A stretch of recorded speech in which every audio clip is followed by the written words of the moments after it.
Malam itu aku membaca pesan yang tak seharusnya kulihat. Suamiku merencanakan perceraian dan cara menguras semua hartaku. Aku tidak berteriak. Aku tidak menuduh. Aku tersenyum dan berpura-pura tidak tahu apa-apa. Karena sejak saat itu, aku sedang menyiapkan langkah yang akan membuat mereka menyesal. Pagi selalu datang dengan cara yang sama di rumah kami. Cahaya matahari menyelinap lewat tirai tipis ruang makan, menyentuh meja kayu yang kupilih sendiri bertahun-tahun lalu. Aroma kopi hitam bercampur wangi nasi hangat memenuhi udara. Di saat-saat seperti inilah aku sering berhenti sejenak, menatap sekeliling, lalu tersenyum kecil. Inilah hidup yang dulu hanya berani kubayangkan, tenang, mapan, dan terasa aman. Aku adalah seorang istri yang percaya bahwa kebahagiaan dibangun dari hal-hal sederhana. Bangun lebih pagi untuk menyiapkan sarapan, memastikan kemeja suamiku tersetrika rapi, dan mendengarkan cerita-ceritanya tentang pekerjaan meski terkadang aku tak benar-benar mengerti detailnya. Bagiku, semua itu adalah bentuk cinta. Cinta yang tenang, dewasa, dan tidak perlu dipertontonkan. Suamiku dikenal sebagai pria yang berhasil. Penampilannya selalu rapi, tutur katanya meyakinkan, dan senyumnya mudah membuat orang percaya. Banyak yang memujinya, rekan kerja, tetangga, bahkan keluargaku sendiri. Aku sering mendengar orang berkata betapa beruntungnya aku mendapatkan suami seperti dia. Setiap kali mendengar itu, aku hanya tersenyum dan mengangguk, karena dalam hatiku, aku pun percaya demikian. Rumah yang kami tempati bukan rumah mewah seperti di majalah, tapi cukup luas dan nyaman. Dindingnya dicat warna hangat, halaman kecil di depan selalu kupenuhi pot tanaman hijau. Rumah itu berdiri dari hasil jerih payahku jauh sebelum aku menikah. Aku bekerja keras sejak muda, menabung, dan membeli rumah itu dengan penuh kebanggaan. Setelah menikah, rumah ini menjadi rumah kami, dan aku tak pernah mempermasalahkannya. Pernikahan, bagiku, adalah tentang berbagi, bukan menghitung siapa memberi apa. Hari-hariku berjalan dalam ritme yang hampir selalu sama. Pagi diisi rutinitas rumah, siang dengan pekerjaanku yang bisa kulakukan dari rumah, dan sore hari menunggu suami pulang.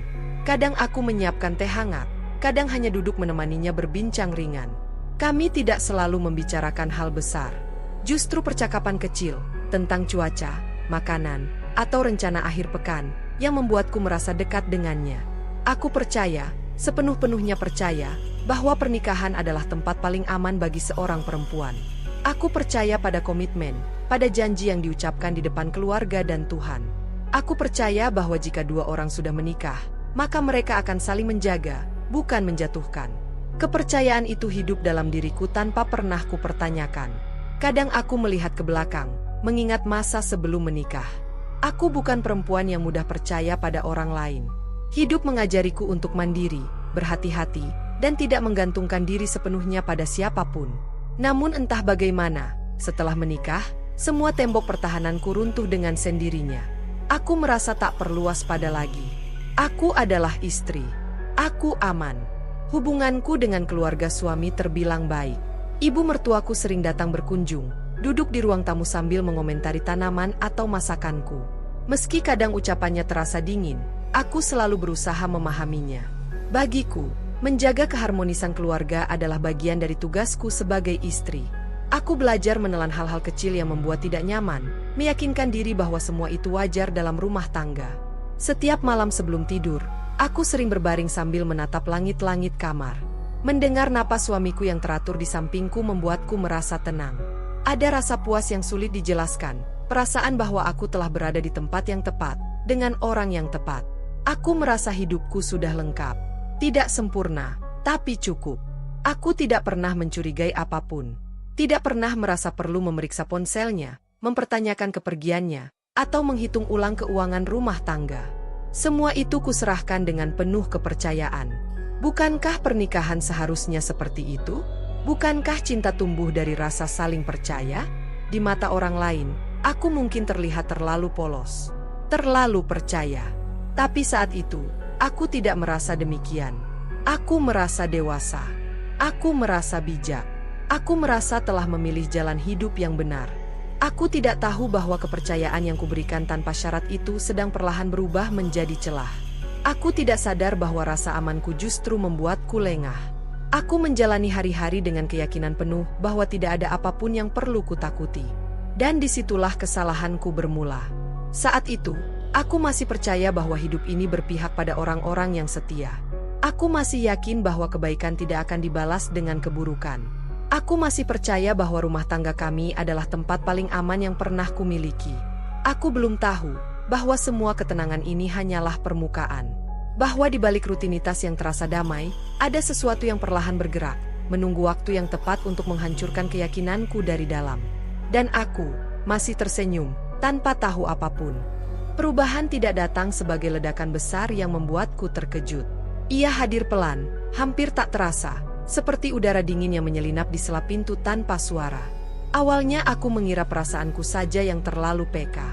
Namun hari demi hari, ada sesuatu yang bergeser, dan aku tidak bisa lagi mengabaikannya begitu saja. Suamiku mulai lebih sering menunduk menatap ponselnya.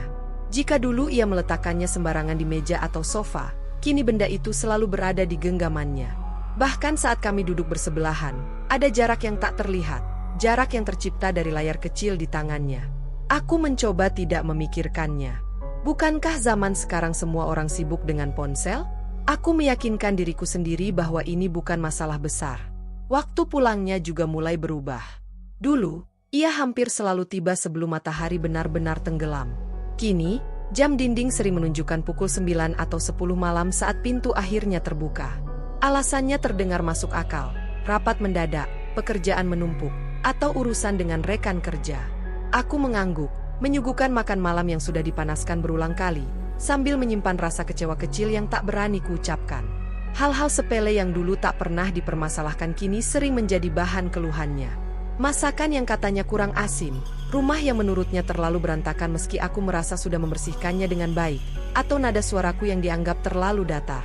Aku terdiam setiap kali itu terjadi, mencoba mencerna apakah aku memang berubah, ataukah ia yang tak lagi melihatku dengan cara yang sama. Aku mulai sering mengalah.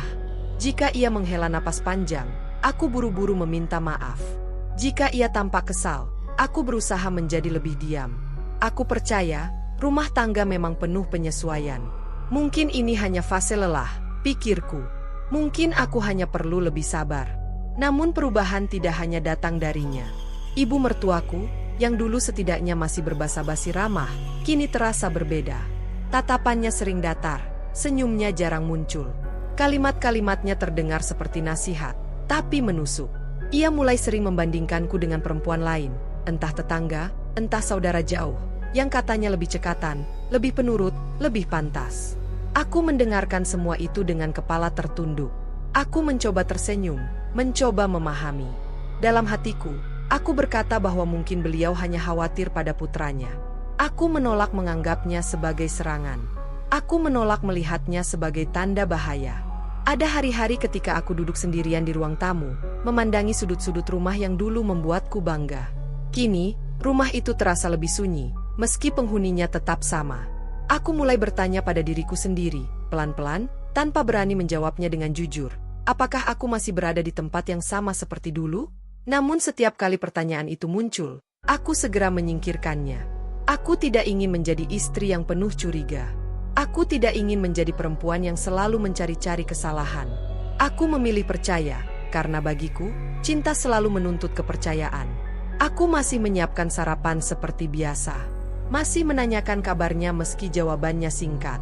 Masih menunggunya pulang, meski semakin sering kutemukan diriku tertidur di sofa dengan televisi menyala tanpa suara. Aku tetap menjalani peranku sebaik yang aku bisa, karena aku yakin, usaha dan kesabaran pasti akan berbuah manis. Ada kalanya aku hampir membuka pembicaraan, menanyakan apa yang sebenarnya terjadi. Kata-kata itu sudah di ujung lidahku, tapi selalu kutelan kembali. Aku takut dianggap berlebihan. Aku takut merusak ketenangan yang tersisa. Aku takut, diam-diam, akan jawaban yang mungkin tak siap ku dengar.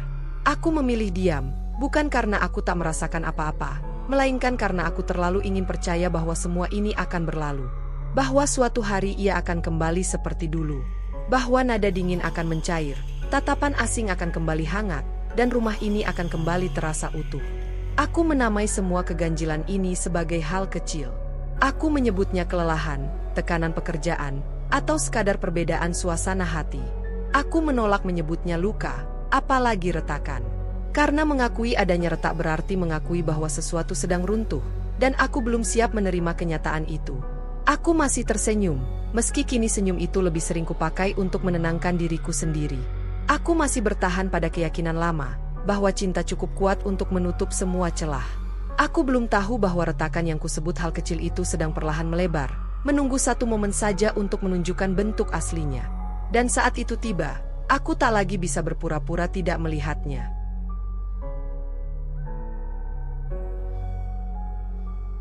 Malam itu sebenarnya tampak biasa saja. Tidak ada firasat aneh, tidak ada pertengkaran, tidak ada kata-kata kasar.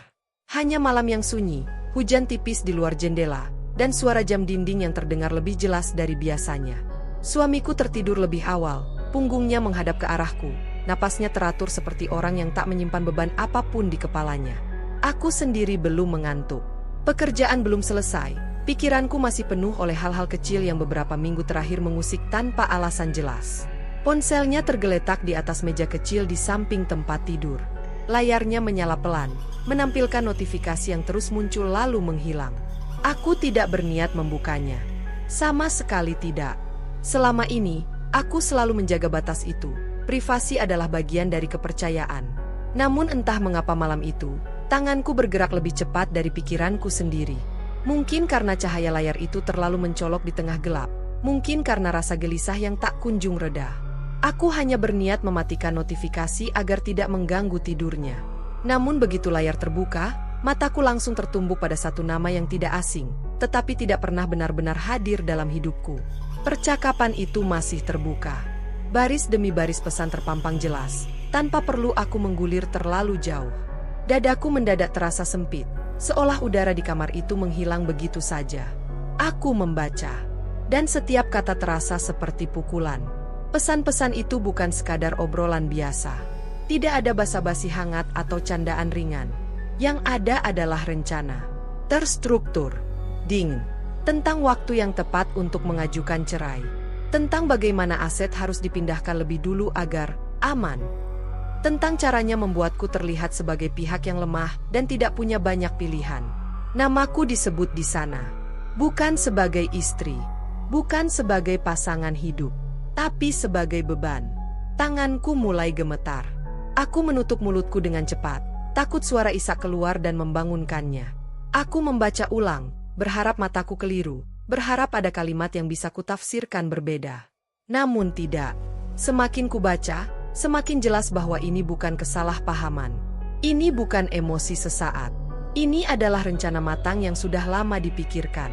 Mereka membicarakan rumah ini, rumah yang kubangun dengan kerja keras, tabungan bertahun-tahun, dan pengorbanan yang tak pernah kuceritakan pada siapapun. Rumah yang kini mereka sebut seolah bukan milikku.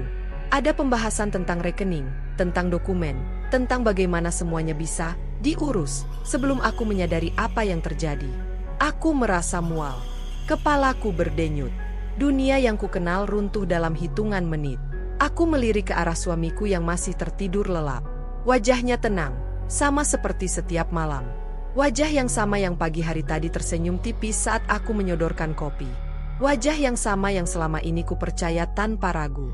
Dan tiba-tiba, wajah itu terasa asing. Seperti topeng yang selama ini menutupi seseorang yang tidak pernah benar-benar kukenal. Aku ingin membangunkannya, ingin berteriak, ingin menuntut penjelasan. Namun tubuhku tak bergerak. Ada rasa dingin yang menjalar dari ujung kaki sampai ke dada. Bukan hanya karena dikhianati, tapi karena kesadaran yang datang bersamaan dengan rasa sakit itu. Aku hidup bersama orang yang selama ini berbohong padaku dengan sangat rapi. Aku duduk di tepi tempat tidur, menatap kosong ke lantai. Ingatanku berputar cepat, menarik ulang semua kejadian beberapa bulan terakhir. Ponsel yang selalu digenggam, pulang yang semakin larut, nada bicara yang berubah, sindiran ibu mertuaku. Semua potongan itu kini tersusun rapi, membentuk gambaran yang selama ini kutolak untuk kulihat. Air mata jatuh tanpa suara. Bukan isak yang meledak, melainkan tetesan sunyi yang terasa jauh lebih menyakitkan. Aku tidak hanya kehilangan kepercayaan.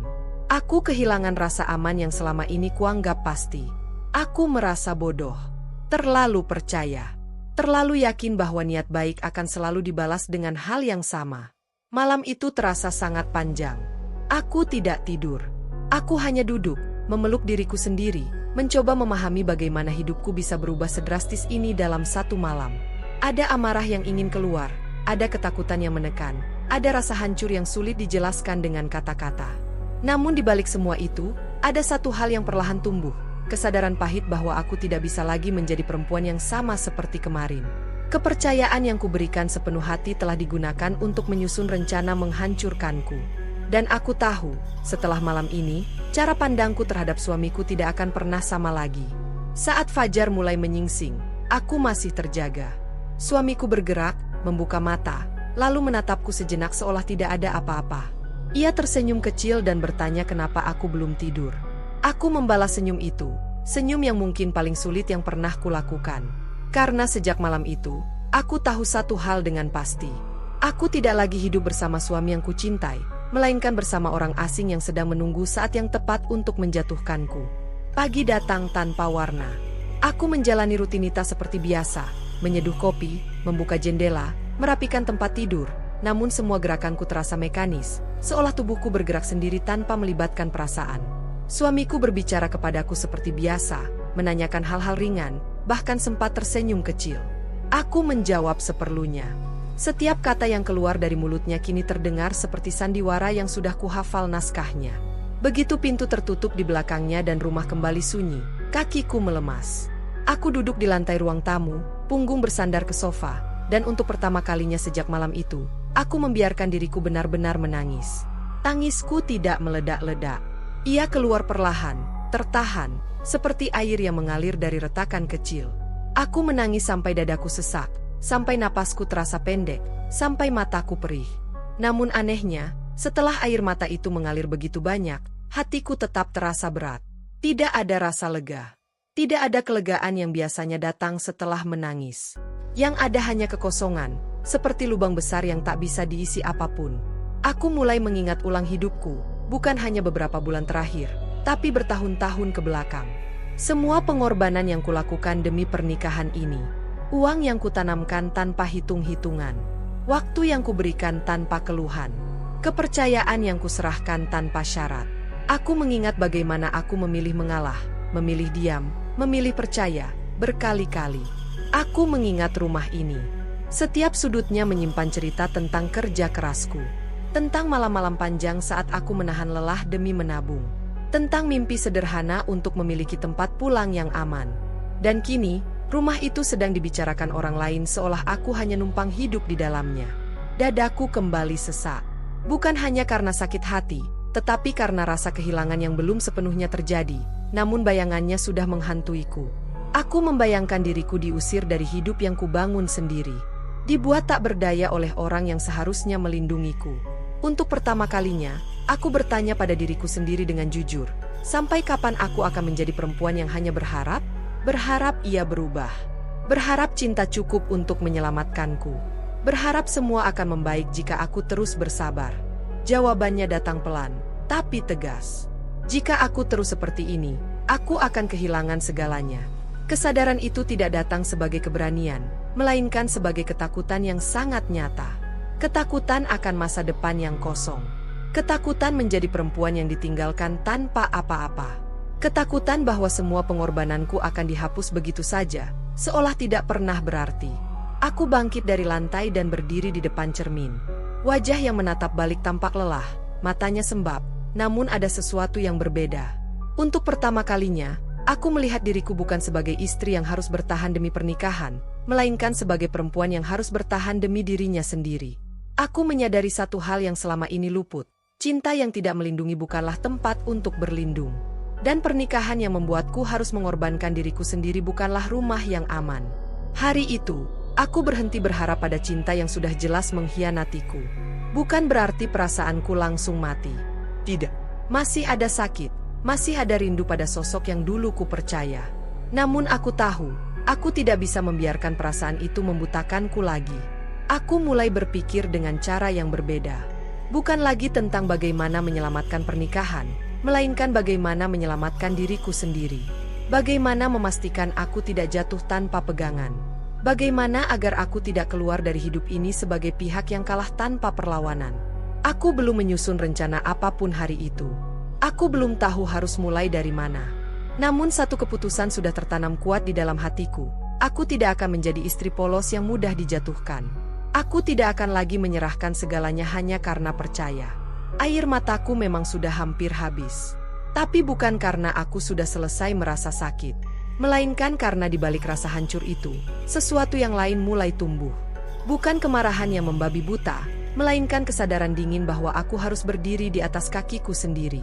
Dan sejak saat itu, aku tahu, aku tidak lagi berjalan menuju cinta. Aku sedang berjalan menuju pertahanan diri.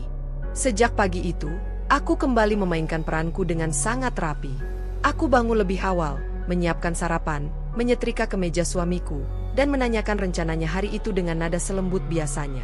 Aku tersenyum saat ia berbicara, tertawa kecil ketika ia melontarkan candaan yang dulu selalu berhasil membuatku merasa dekat dengannya. Jika ada rasa mual di dadaku, aku menyimpannya dalam-dalam. Jika ada amarah yang bergejolak, aku menguncinya rapat. Aku sadar satu hal penting, jika aku menunjukkan perubahan sedikit saja, mereka akan waspada. Dan aku tidak boleh membuat kesalahan itu. Suamiku tampak santai, bahkan semakin percaya diri. Ia tidak tahu bahwa setiap kata manis yang ia ucapkan kini kudengar dengan telinga yang berbeda. Aku mengamati gerak-geriknya, kebiasaannya, bahkan cara ia memandangku. Aku belajar melihat tanpa terlihat melihat. Diam-diam, aku mulai mengenalnya dari sisi yang tidak pernah kuterima sebelumnya. Aku juga tetap bersikap sopan pada ibu mertuaku. Setiap sindirannya kuterima dengan senyum tipis. Setiap kalimat yang merendahkanku kutelan tanpa perlawanan. Jika dulu kata-katanya melukai, kini aku mendengarnya seperti suara latar yang tak lagi mampu mengguncangku. Aku tahu, mereka mengira aku semakin patuh. Mereka mengira aku mulai lemah. Padahal justru di sanalah kekuatanku mulai terkumpul. Di sela-sela rutinitas harian, aku mulai bergerak perlahan. Tidak tergesa-gesa, tidak mencolok. Aku membuka kembali laci-laci lama yang jarang kusentuh. Aku mengumpulkan dokumen yang selama ini kusimpan tanpa curiga. Sertifikat rumah, bukti transfer lama, catatan pembelian aset, dan arsip pekerjaan yang pernah kulakukan sebelum menikah. Satu persatu kubaca, kutata, dan kusimpan di tempat yang aman. Aku mulai mencatat. Bukan hanya uang, tapi juga tanggal, kebiasaan, dan percakapan. Aku mengingat kembali setiap keputusan finansial yang pernah kubuat, setiap kontribusi yang pernah kuberikan. Semua yang dulu kuanggap tidak perlu dihitung, kini kutuliskan dengan teliti. Bukan karena aku menjadi pelit, melainkan karena aku tidak mau lagi menjadi bodoh. Di malam hari, saat suamiku sibuk dengan ponselnya, aku duduk di sisi lain ruangan, membuka laptop, dan mencari tahu hal-hal yang sebelumnya tak pernah kupikirkan. Tentang hak istri, tentang pembagian aset, tentang apa yang bisa dan tidak bisa dilakukan sebelum perceraian. Aku membaca dengan jantung berdebar, menyadari betapa rapuh posisiku jika aku terus berdiam diri. Ada rasa takut setiap kali aku menemukan informasi baru. Takut karena kenyataan seringkali lebih kejam dari dugaan. Namun rasa takut itu tidak lagi melumpuhkanku. Ia justru membuatku semakin fokus. Aku tahu, pengetahuan adalah satu-satunya senjata yang bisa kupakai tanpa menimbulkan kecurigaan. Hari demi hari berlalu, dan aku semakin lihai memainkan peran. Aku tetap menjadi istri yang terlihat penurut. Jika suamiku memintaku melakukan sesuatu, aku mengangguk. Jika ia menegur dengan nada keras, aku meminta maaf. Aku membiarkan mereka merasa unggul, merasa memegang kendali penuh atas hidupku. Namun di dalam diriku, sesuatu telah berubah secara permanen. Aku tidak lagi menaruh harapan pada janji-janji kosong. Aku tidak lagi menggantungkan masa depanku pada belas kasihan siapapun. Setiap hinaan yang kuterima kini terasa seperti bahan bakar, bukan luka. Setiap sikap meremehkan justru membuatku semakin yakin bahwa mereka tidak melihat siapa aku sebenarnya. Aku mulai menyadari betapa meremehkannya mereka terhadapku. Mereka melihatku sebagai perempuan yang terlalu lembut untuk melawan, terlalu takut untuk bertindak. Dan aku membiarkan mereka berpikir seperti itu. Karena dalam permainan ini, dianggap lemah adalah keuntungan terbesar. Ada malam-malam ketika aku menatap wajah suamiku yang tertidur, sama seperti malam ketika rahasia itu terbongkar. Bedanya, kini aku tidak lagi gemetar. Aku hanya merasa dingin. Bukan dingin karena benci, melainkan dingin karena kesadaran bahwa aku sedang hidup bersama seseorang yang tidak lagi memiliki tempat di hatiku. Aku tidak tahu kapan semua ini akan berakhir. Aku tidak tahu bentuk akhirnya akan seperti apa. Tapi aku tahu satu hal dengan sangat jelas. Aku tidak akan menyerahkan hidupku begitu saja. Aku tidak akan keluar dari pernikahan ini sebagai korban yang menangis tanpa daya. Mereka mungkin mengira aku masih perempuan yang sama, yang hanya bisa berharap dan menunggu. Mereka tidak tahu bahwa di balik senyumku, aku sedang menyusun pertahananku satu demi satu.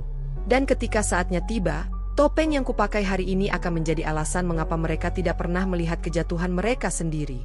Perubahan sikap suamiku kini tak lagi samar. Ia menjadi lebih berani, lebih terang-terangan menunjukkan keinginannya untuk mengendalikan segalanya.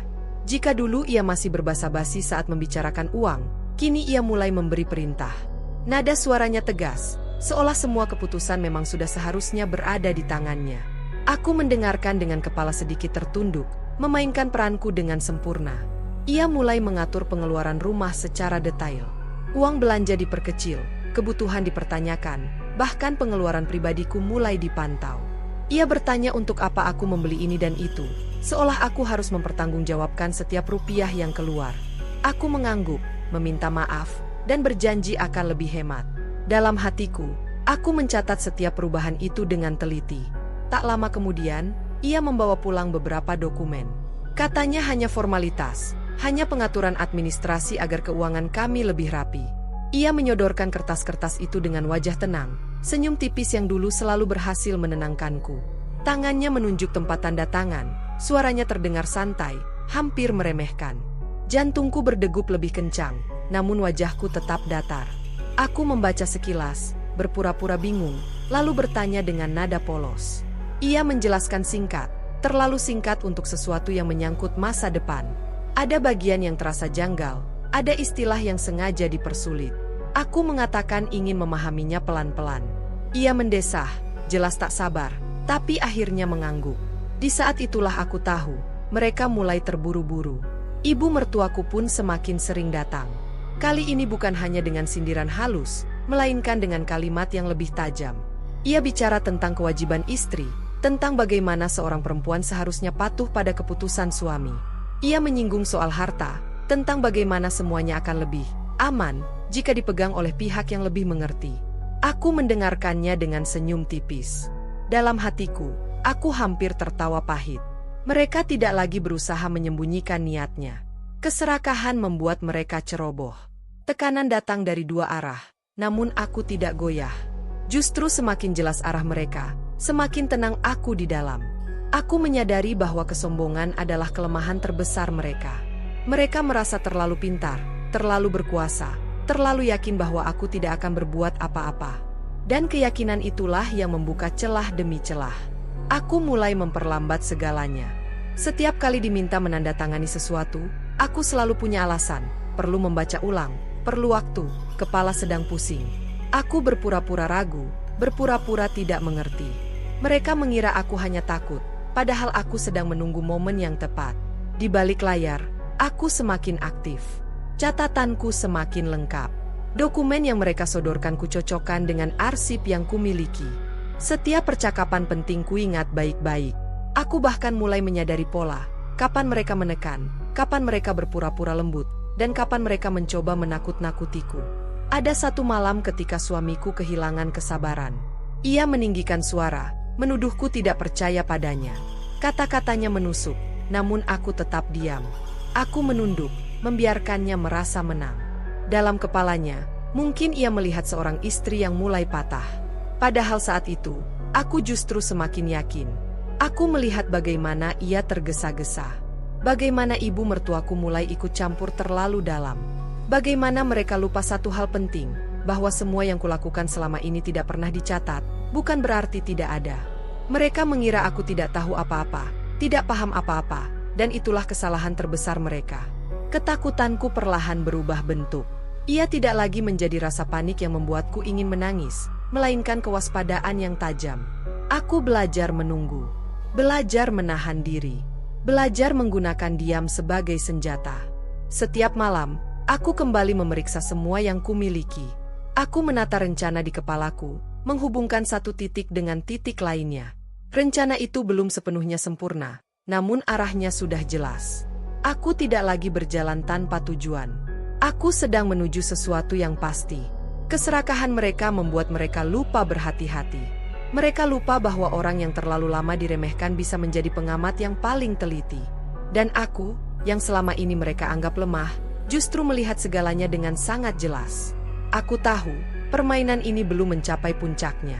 Namun satu hal sudah pasti, mereka telah melangkah terlalu jauh untuk mundur, dan aku sudah terlalu siap untuk jatuh.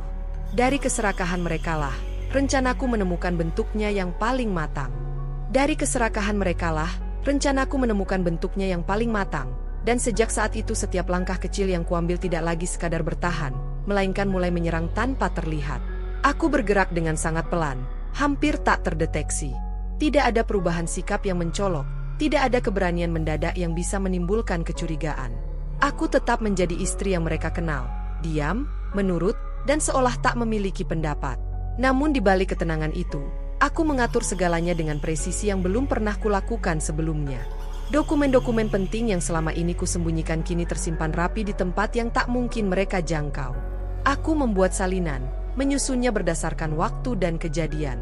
Setiap bukti kecil yang dulu tampak sepele kini menjadi bagian dari rangkaian besar. Tanda tangan, pesan singkat, perubahan sikap, tekanan verbal, semuanya kusatukan dalam catatan yang tidak meninggalkan celah. Aku juga mulai memastikan bahwa aku tidak sendirian. Ada orang-orang yang mengetahui sedikit demi sedikit apa yang sedang terjadi, cukup untuk menjadi saksi jika sewaktu-waktu aku membutuhkannya. Aku memilih mereka dengan hati-hati, orang-orang yang tidak mudah terpancing emosi dan tidak akan membocorkan apapun. Kepercayaan kali ini kuberikan dengan perhitungan, bukan dengan hati yang polos seperti dulu. Di saat yang sama, aku mempelajari jalur hukum dengan lebih serius. Bukan sekadar membaca, melainkan memahami. Aku ingin tahu di mana posisiku berdiri, apa hakku, dan apa yang tidak boleh kulepaskan. Setiap informasi baru seperti potongan puzzle yang akhirnya menemukan tempatnya. Aku tidak lagi berjalan dalam gelap. Sementara itu, suamiku mulai menunjukkan tanda-tanda gelisah. Ia masih mencoba bersikap tegas, namun sorot matanya berbeda. Ia lebih sering diam, lebih mudah tersulut emosi. Kadang ia menatapku lama, seolah mencoba membaca sesuatu dari wajahku. Aku menyambut tatapan itu dengan ekspresi datar, senyum tipis yang tidak menjanjikan apa-apa. Aku melihat ketidaknyamanan itu tumbuh perlahan. Ia mulai mempertanyakan hal-hal kecil, mencurigai hal-hal yang sebelumnya ia abaikan. Namun karena ia begitu yakin bahwa aku tidak tahu apa-apa, semua kecemasannya berakhir sebagai prasangka kosong. Ia tidak pernah membayangkan bahwa sumber kegelisahannya justru duduk diam di hadapannya setiap hari. Ibu mertuaku pun mulai berubah. Nada bicaranya masih tajam, tapi ada kehati-hatian yang sebelumnya tidak ada. Ia seperti seseorang yang merasa akan kehilangan sesuatu, namun tidak tahu apa. Aku tetap menyapanya dengan sopan, tetap menunduk ketika ia bicara, membuatnya semakin yakin bahwa kendali masih berada di tangan mereka. Padahal sesungguhnya, kendali itu telah berpindah tanpa suara. Ada malam-malam ketika aku hampir merasa takut pada diriku sendiri. Bukan karena rencana ini terlalu berbahaya, melainkan karena betapa tenangnya aku menjalaninya. Aku tidak lagi menangis saat sendirian. Aku tidak lagi bertanya-tanya apakah aku melakukan hal yang benar. Aku hanya fokus pada satu tujuan, memastikan aku tidak hancur oleh permainan mereka. Setiap langkah kecil yang kulakukan terasa mematikan justru karena tidak terlihat. Tidak ada konfrontasi, tidak ada ancaman. Hanya ketenangan yang membuat mereka lengah. Aku belajar bahwa kekuatan terbesar bukan pada suara yang keras, melainkan pada kesabaran yang tak tergoyahkan. Aku tahu, pada titik ini aku sudah terlalu jauh untuk mundur. Bahkan jika aku ingin kembali menjadi perempuan yang hanya berharap, aku tidak bisa lagi. Mataku sudah terbuka terlalu lebar. Hatiku sudah terlalu dingin untuk dibujuk dengan janji palsu. Suamiku semakin sering terlihat cemas. Ia mulai menanyakan hal-hal yang tidak penting, mencari-cari kepastian. Ada ketakutan samar di wajahnya, meski ia berusaha menyembunyikannya. Aku melihat itu semua dengan jarak emosional yang aneh, seperti menonton seseorang tenggelam dalam air yang tenang. Dalam diam, aku terus melangkah. Aku memastikan bahwa setiap kemungkinan telah kupikirkan. Setiap celah telah kututup. Aku tidak ingin menang setengah-setengah. Jika aku harus keluar dari pernikahan ini, aku akan keluar dengan kepala tegak, bukan dengan tangan kosong. Aku sadar, ini bukan lagi tentang balas dendam. Ini tentang keadilan bagi diriku sendiri. tentang mengembalikan kendali atas hidup yang hampir direnggut dariku tanpa izin. Dan ketika akhirnya semua persiapan terasa cukup, aku tahu satu hal dengan pasti, permainan ini sudah memasuki babak akhir. Aku hanya perlu menunggu waktu yang tepat, dan mereka tidak akan pernah tahu bahwa langkah kecil yang selama ini kuambil adalah awal dari kejatuhan mereka sendiri. Aku hanya perlu menunggu waktu yang tepat, dan waktu itu akhirnya datang pada hari yang tampak biasa bagi siapapun, kecuali bagiku. Pagi itu, aku bangun dengan perasaan yang anehnya tenang. Tidak ada gemetar di tangan, tidak ada gelombang panik seperti yang dulu sering kurasakan. Udara terasa ringan, seolah beban yang selama ini kupikul sudah bersiap untuk diturunkan. Aku menyiapkan sarapan seperti biasa, menyajikannya dengan rapi, bahkan sempat tersenyum ketika suamiku duduk di hadapanku. Ia tidak tahu bahwa ini adalah pagi terakhir di mana ia masih merasa memegang kendali.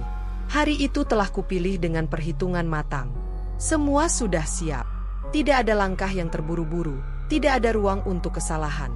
Aku telah memastikan bahwa setiap bukti berada di tempatnya, setiap saksi tahu kapan harus bicara, dan setiap jalur sudah kupahami dengan baik. Aku tidak datang untuk berteriak. Aku datang untuk mengakhiri sandiwara. Ketika saatnya tiba, aku duduk berhadapan dengan mereka, suamiku dan ibu mertuaku, dalam satu ruangan yang terasa mendadak sempit. Wajah mereka tampak yakin, bahkan sedikit meremehkan. Mereka mengira ini hanya pembicaraan biasa. Mereka mengira aku masih perempuan yang bisa ditekan dengan nada suara dan tatapan dingin. Aku memulai dengan tenang. Suaraku stabil, tidak meninggi, tidak bergetar. Aku menyampaikan apa yang perlu kusampaikan tanpa emosi berlebihan. Awalnya, mereka menanggapi dengan senyum sinis, dengan kalimat yang mencoba memutarbalikkan keadaan. Suamiku bahkan sempat tertawa kecil, seolah aku sedang berbicara tentang sesuatu yang tidak penting. Lalu aku mulai membuka satu demi satu fakta. Aku menyebut tanggal. Aku menyebut jumlah. Aku menyebut percakapan.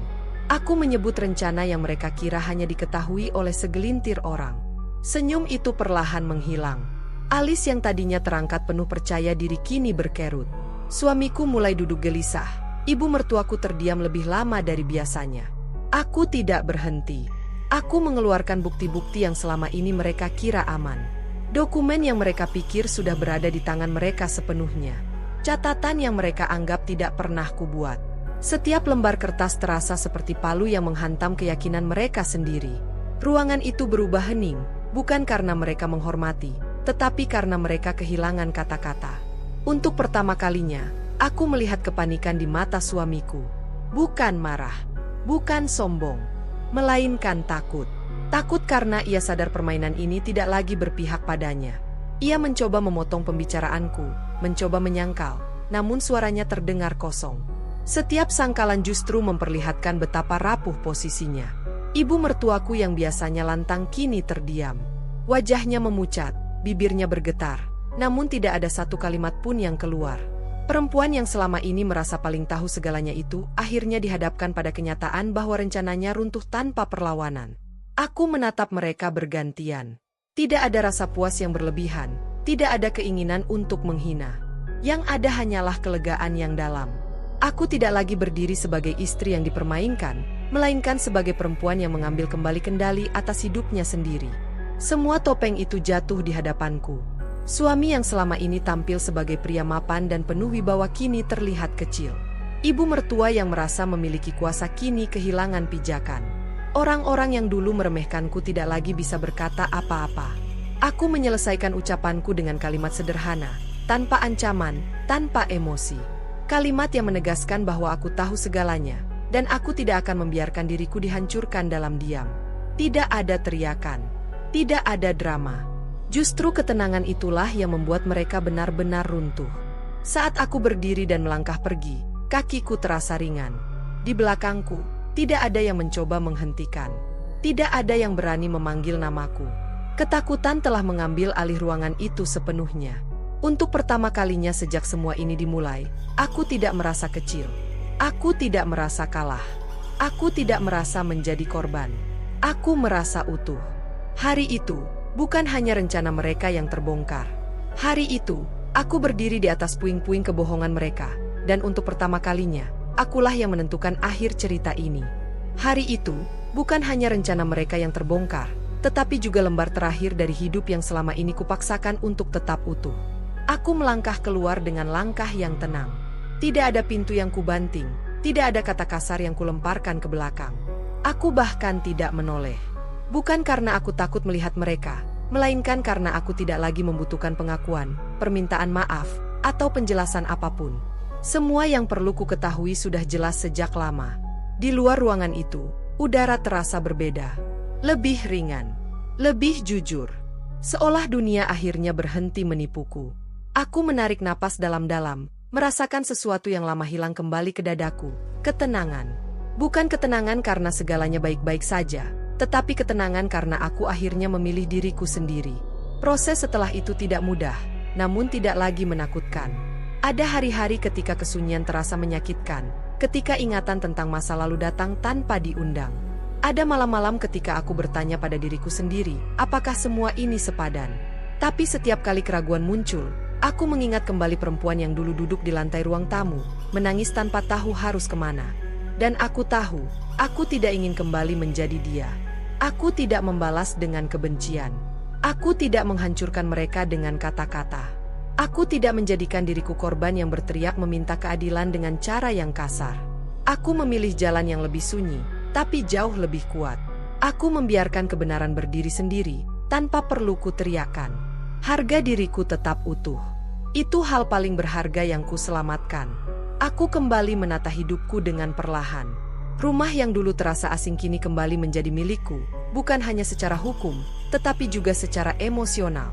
Aku merapikan ulang sudut-sudutnya, bukan untuk menghapus kenangan, melainkan untuk memberi ruang bagi diriku yang baru. Setiap perubahan kecil terasa seperti pernyataan bahwa aku masih berdiri, masih bernapas, masih berhak atas masa depan. Aku belajar menerima bahwa kehilangan cinta memang menyakitkan. Ada bagian dari diriku yang benar-benar mencintai, yang percaya sepenuh hati, dan yang berharap terlalu banyak.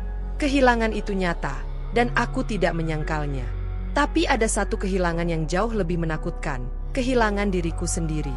Dan itulah yang hampir terjadi jika aku terus diam tanpa arah. Kini aku memahami arti diam yang sebenarnya. Diam bukan berarti lemah. Diam bukan berarti menyerah. Dalam diam, aku mengamati. Dalam diam, aku menyusun langkah. Dalam diam, aku menyelamatkan diriku sendiri. Dan ketika aku akhirnya berbicara, aku berbicara dengan bukti, bukan emosi. Aku tidak keluar dari pernikahan ini sebagai pemenang yang bersorak. Aku keluar sebagai perempuan yang sadar akan nilainya sendiri. Tidak perlu ada sorotan. Tidak perlu ada tepuk tangan. Kemenangan sejati bagiku adalah bisa berdiri di depan cermin tanpa merasa malu pada diriku sendiri. Jika ada satu hal yang kupelajari dari semua ini, itu adalah kenyataan bahwa kepercayaan adalah hal yang suci, dan tidak semua orang layak menerimanya. Bahwa cinta tidak seharusnya membuat kita mengecil, meragukan diri sendiri, atau kehilangan pegangan atas hidup kita. Dan bahwa keberanian terbesar seorang perempuan bukanlah melawan dengan keras, melainkan berani melangkah pergi ketika ia tahu bertahan hanya akan menghancurkannya. Aku tidak tahu seperti apa hidupku beberapa tahun ke depan. Aku tidak punya semua jawabannya. Tapi untuk pertama kalinya, masa depan tidak lagi terasa menakutkan. Ia terasa terbuka. Dan itu sudah cukup. Aku tidak membalas. Aku tidak menghancurkan. Aku tidak memohon. Aku memilih pergi, dan di sanalah aku menang.